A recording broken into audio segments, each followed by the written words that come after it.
Kita seringkali mengingat masa-masa lalu ya, apalagi kalau kita sebelum tidur malam mengingat-ingat masa lalu misalnya. Apalagi kalau lagi bengong, lagi nggak ada waktu, bukan nggak lagi nggak ada waktu, lagi tidak sibuk gitu ya.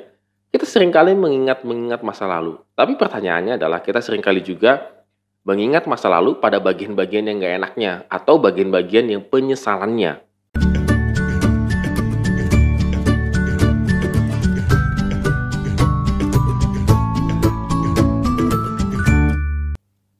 Shalom good readers, hari ini kita kembali merenungkan firman Tuhan, tetap semangat dan tetap optimis karena kita yakin Tuhan selalu menyertai setiap langkah-langkah kehidupan kita pada hari ini.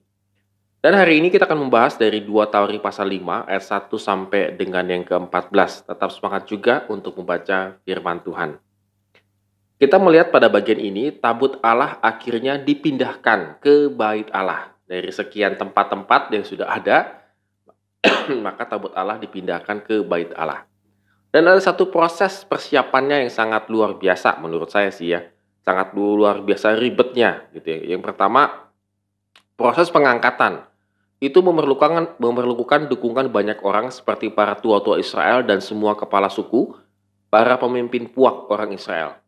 Dan harus menetapkan waktu dan yang mengangkatnya itu harus imam-imam dan orang-orang Lewi. Kita sudah belajar banyak ya, kalau yang mengangkat tabut perjanjian lama itu bukan imam atau orang Lewi, maka yang mengangkatnya itu langsung meninggal. Yang kedua, ada para pengiring pujian, diiringi dengan pujian dan juga disambut dengan pujian. Dan ini memang sudah spesial orangnya, yaitu orang penyanyi orang Lewi, semuanya hadir, yaitu Asaf, Heman, Yedutun, beserta anak-anak dan saudara-saudaranya. Sudah ditetapkan juga, kita sudah belajar ini, bahwa yang menyanyi itu siapa, yang mengiringi siapa, dan segala macam sudah dipersiapkan untuk para pengiring pujiannya.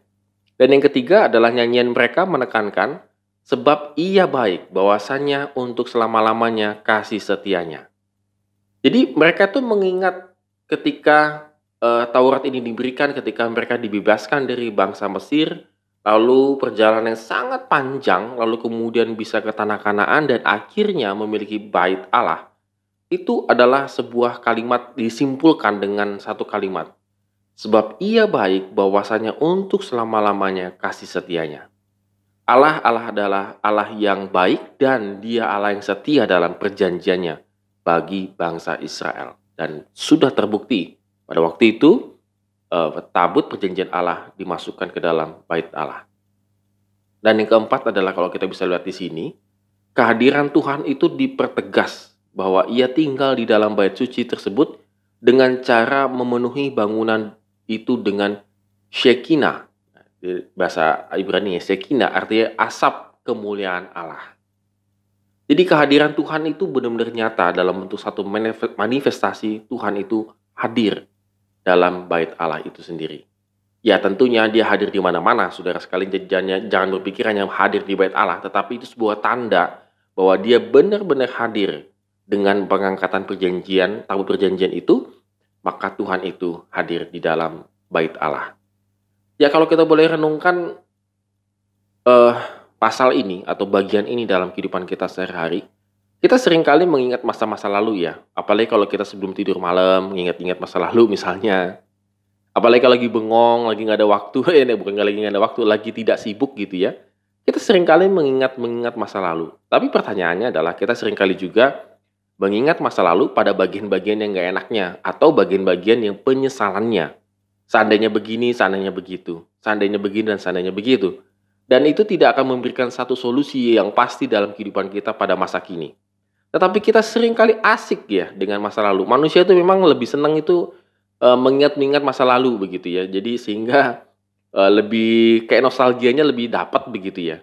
Nah sebenarnya sama juga ketika mereka mengingat masa lalunya, bangsa Israel ini ya. Itu memang masa lalu yang tidak enak semua. Lepas dari perbudakan Mesir, siapa sih yang mau diperbudak hidup ini? Lalu mereka berjalan di padang gurun selama hampir 40 tahun. Siapa juga yang mau berjalan di atas padang gurun 40 tahun, ketemu banyak hal. Ketemu binatang buas, ketemu perampok, ketemu suku-suku yang lain, dan lain sebagainya. Itu suatu perjalanan tidak menyenangkan, bukan yang menyenangkan, kayak kita tamasya. Lalu udah gitu sampai tanah perjanjian bukannya tinggal masuk, tinggal kasih bangun rumah, selesai gitu ya. Enggak. harus berperang lagi dengan orang Kanaan. Jadi kita bisa melihat itu perjuangannya luar biasa ya, luar biasa nggak enaknya begitu ya. Tetapi akhirnya mereka summary, mereka simpulkan, sebab ia baik bahwasanya untuk selama-lamanya kasih setianya. Saudaraku dan good readers, apakah kita bisa mensummary, kita bisa menyimpulkan perjalanan hidup kita yang penuh dengan berbagai macam hal ini yang kebanyakan tidak enaknya? Apakah mulut kita sanggup mengatakan, sebab ia baik bahwasanya untuk selama-lamanya kasih setianya? Amin. Terima kasih telah menonton video ini. Have a nice day and God bless us.